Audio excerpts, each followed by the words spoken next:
told your friend you're not okay? And tell me what's wrong and why you never said you felt that way. And guess you're trying to stay strong. Listen to the conversation between the woman and the man and answer the questions. First, you have some time to look at questions 1 to 6.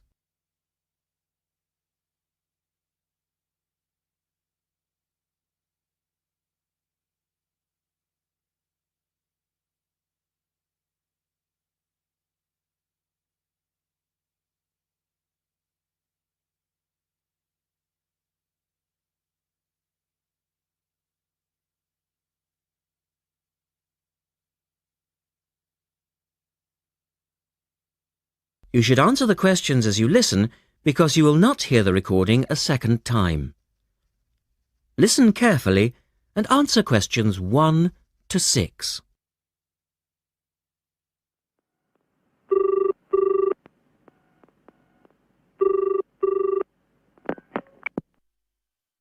Thank you for calling Millennium Office Supplies. If you would like to place an order, please press 1. Your call has been placed in a queue. A customer service operator will be with you shortly.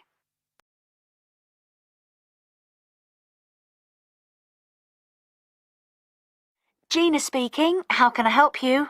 Oh, hello. I'd like to order some stationery, please. And who am I speaking to? John Carter. Right. Can I just confirm your account number and the name of your company, John? Sure. The account number is 692411. 692411. Right. And you're from Rainbow Computers? No, the company is Rainbow Communications. Oh, OK. I'll just fix that on the system. Communications. And what would you like to order, John? Envelopes. We need a box of A4, that is, normal size envelopes. White, yellow or manila? We'll have the plain white, please. But the ones with the little windows. OK. One box, A4, white. Just the one box, was it? On second thoughts, make that 2 boxes. We go through heaps of envelopes. As a matter of interest, are they made from recycled paper? No, you can't get white recycled paper. The recycled ones are grey, and they're more expensive, actually. Right, we'll stick to white then. Something else, John? Yes, we need some coloured photocopy paper. What colours do you have? We've got purple, light blue, blue, light green, whatever you want, pretty much. There are 500 sheets to the pack. Right, let's see. We're going to need a lot of blue paper for our new price lists. So can you give us 10 packs, please? Make sure it's the light blue, though. 10 packs of the light blue.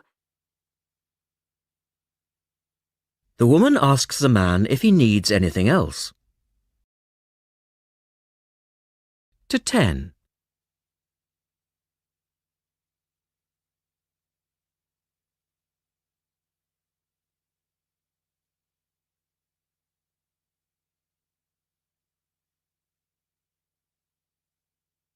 Now listen to their conversation.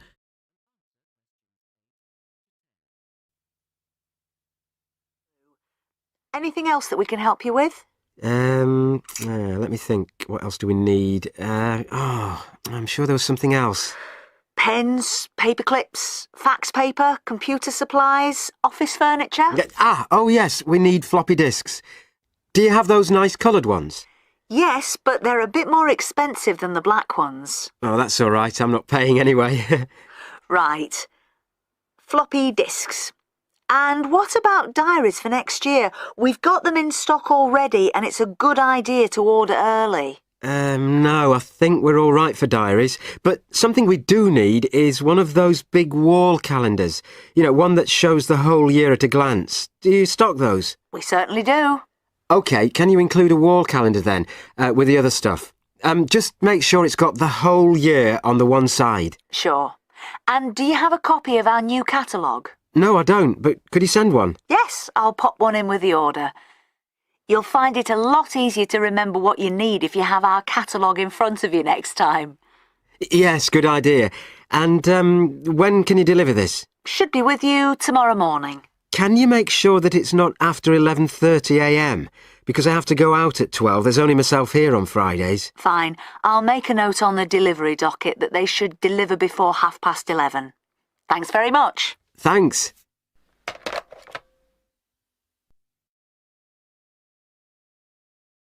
That is the end of part 1. You now have half a minute to check your answers.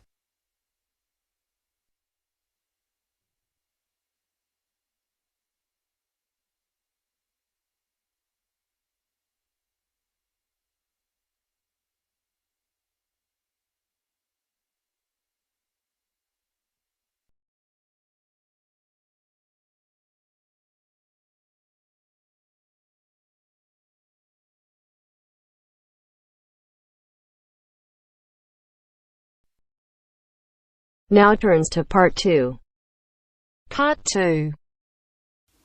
You will hear a recorded message giving information about an area where tourists can visit to taste local food. First, you will have some time to look at questions 11 to 13.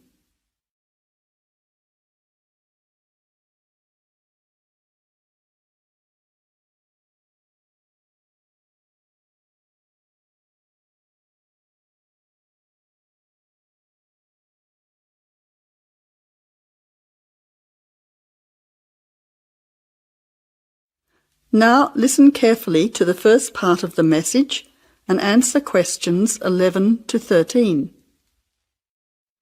Welcome to the tourist information line for the Valley Food Trail. Here you will find many local food products for you to sample and buy.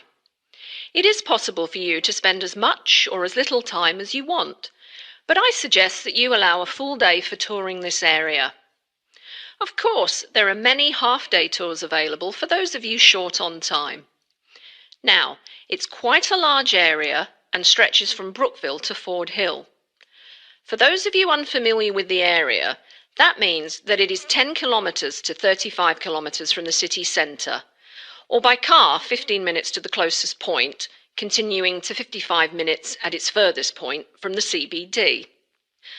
Of course, apart from food, there are many other places of interest in this area, including cafes and restaurants and galleries and studios. But I wouldn't recommend you go here to see parks and gardens. The other information lines will give you specific information related to these particular attractions. Before the final part of the message, you now have 20 seconds to look at questions 14 to 20.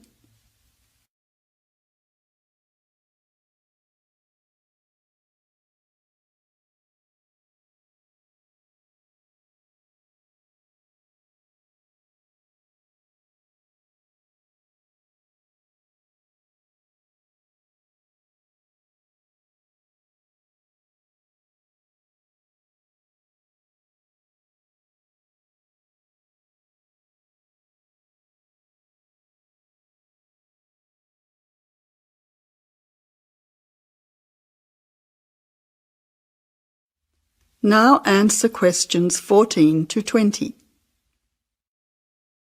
But let's go back to food.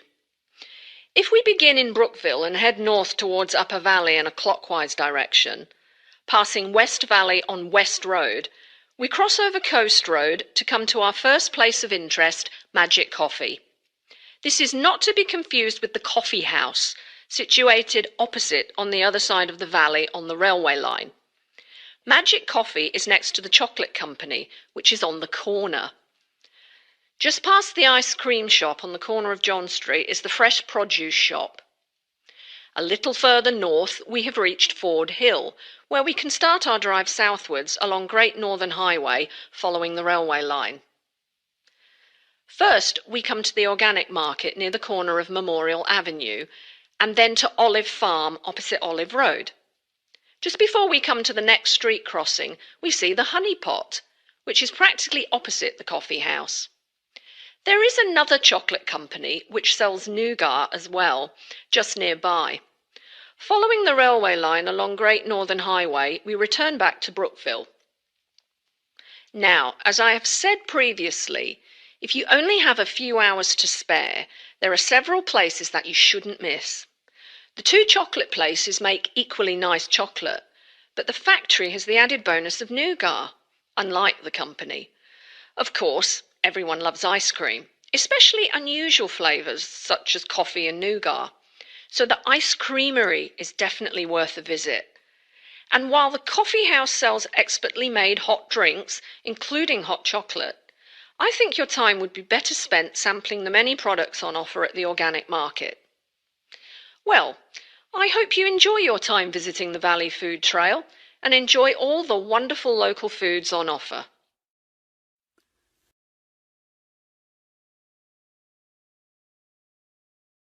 That is the end of part 2.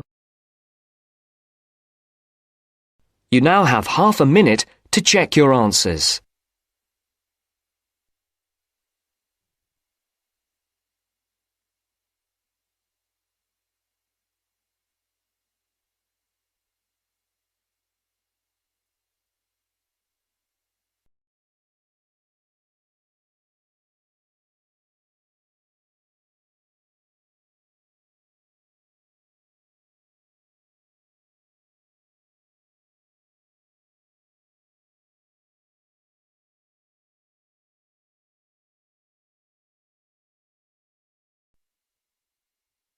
Now turns to part 3. Part 3. You'll hear a conversation among two students and their tutor about the presentation they are going to make at the tutorial class. First, you have some time to look at questions 21 to 26.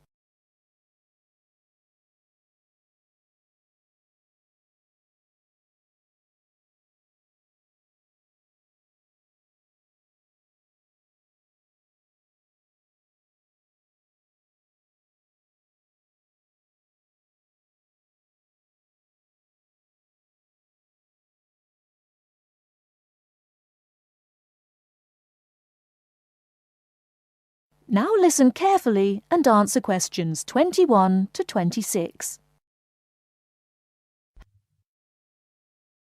Right, Jason and Karen. How are your presentations for the next tutorial class? I feel a bit nervous. I haven't done that before. Although many of my classmates in the same tutorial group have finished theirs. But I think them a little uninteresting because they just read out their notes. I hope mine will be more attractive. It seems you have a higher demand for yourself.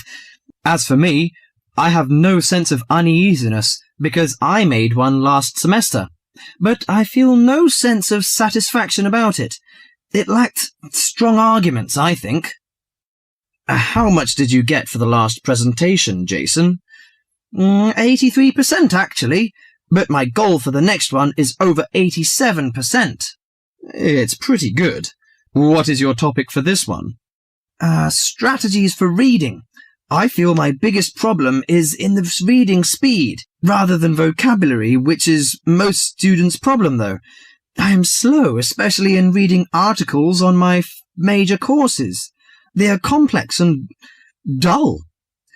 Have you found any effective methods? Well, I am not quite sure. I suppose to skim the books or articles is a good approach. Yes, by skimming the book first, you get the choicest parts. It saves a lot of time. You don't have to read every word of the passage, but you have to learn to read certain parts intensively. Yes, I include that in my presentation. There is one thing I'm not clear yet. Why don't we make presentations more related to our major? Once you learn to write clearly, read analytically, and listen to lectures effectively, you'll begin professional tutorials. That means you should start from the basics. Well, Karen, how is your presentation? Before you hear the rest of the talk, you have some time to look at questions 27 to 30.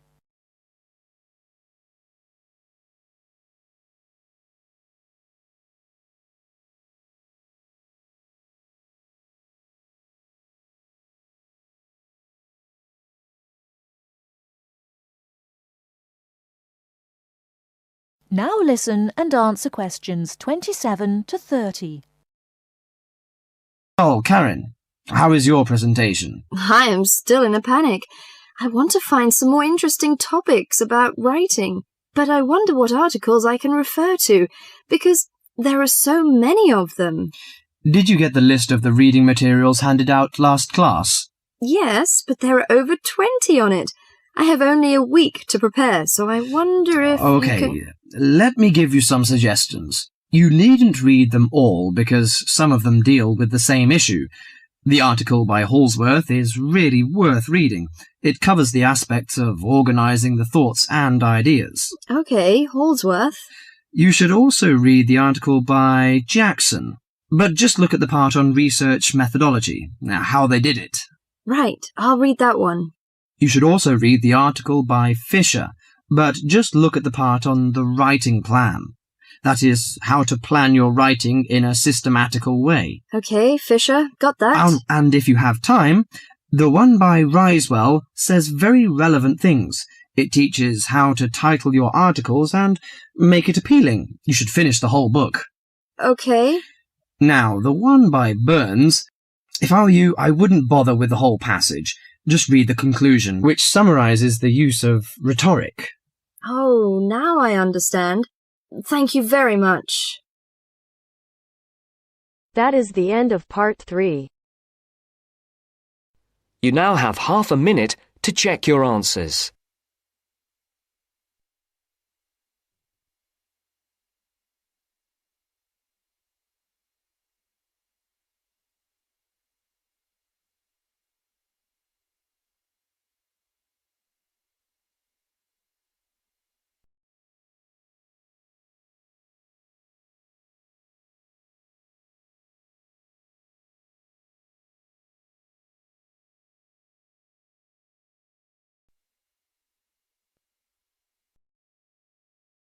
Now turns to part 4.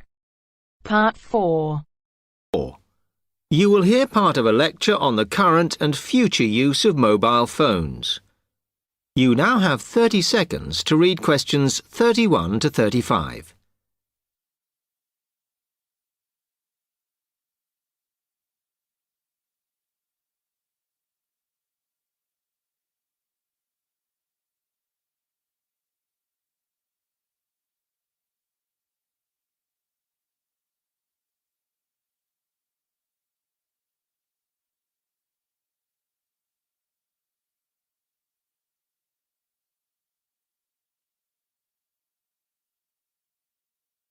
Okay, now today we're looking at changes in communication, and specifically changes that have just happened or are likely to happen in the next few years. Key to this is the mobile phone, which is increasingly being seen as an all-purpose system rather than just a phone. If you only use your phone for texting and making calls now, you will be amazed at how you'll be using it in the future. The technology has been developed for a range of other uses. For example, phones could be used so that if you are meeting someone and they get lost, you could send them a map of your location to help them. This will save all those complicated explanations over the phone and our poor friends or colleagues trying to drive and find out where they are at the same time. And if you get bored waiting, or if you're traveling, for example, you will soon be able to see TV news on your phone as it is actually being broadcast. This means that you won't have to miss any of your favorites if you were away for a few days. Most people have got used to texting now, and young people send pictures to each other. But what is exciting is the possibility of putting music with them before you send them. And it's not all frivolous. Phones are going to become even more critical in business and education.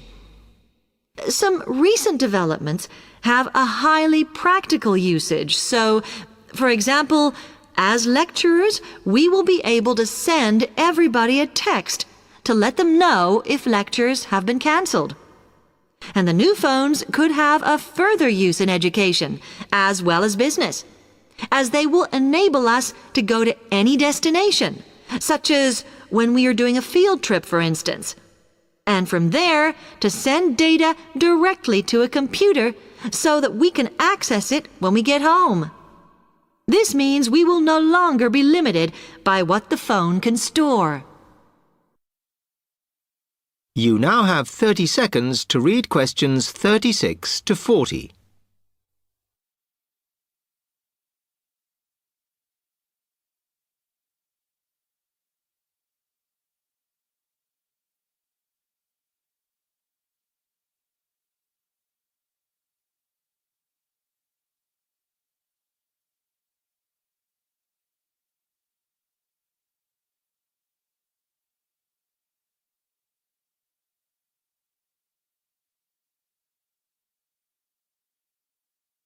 And it's interesting to look at the different ways that men and women use phones now, as that does affect how the technology will develop. Some research has been done on how people use phones, and some of the results are surprising. One of the increasing usages of mobile phones is to get all sorts of data, such as phone numbers, the weather, train times, etc. And while there's been an attempt to set up connections with things that women might be interested in accessing, it is overwhelmingly men who do this. But what about the traditional use of a phone? To speak to people? I suppose we would predict that it is mainly women who use phones as a method of contact for friends and family, but, in fact, the genders exploit this facility equally. I've spoken about the increased business usages that phones will offer, and I suppose we would associate this usage with men. The survey picked up, though, that women are often working from home or catching up with work in the evenings, so they use phones in this way as much as men do. Most of us are aware we can store photos on our phones. It's an ideal method of capturing a moment wherever you are. Women tend to be the group that keep photos on their phones, but it seems that men use their phones to actually take pictures much more than women do. And of course, all this knowledge affects the marketing that the companies will do in order to sell the phone.